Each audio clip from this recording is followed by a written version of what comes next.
Akala mo ba Subscribe, simpleng like pamamanhid Joy lang ng Royal kamay o pagkahilo ang OFW. nararamdaman mo? Baka hindi mo alam, iyan na ang unang babala ng stroke. Ano nga ba ang nangyayari sa katawan natin kapag tayo ay na-stroke?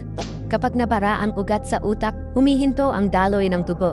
At sa loob ng ilang minuto lang, nagsisimulang mamatay ang brain cells mo.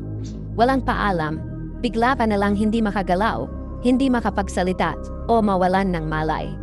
Narito ang mga senyales na madalas pinabaliwala. Una, pamamanhid ng mukha o kamay. Senyales na may parte ng utak na hindi nadadaluyan ng dugo. Pangalawa, panlalabo ng paningin kahit isang mata lang. Nangyayari ito dahil naapektuhan ang ugat na konektado sa paningin. Pangatlo, biglang hirap magsalita o parang kutal. Nangyayari ito kapag ang parte ng utak para sa pagsasalita ay tinamaan. Ikaapat, matinding pagkahilo o kawalan ng balanse. Nangyayari dahil kulang ang supply ng dugo sa cerebellum na nagkokontrol ng galaw. Kung nararanasan mo ito, hindi ibig sabihin huli na agad.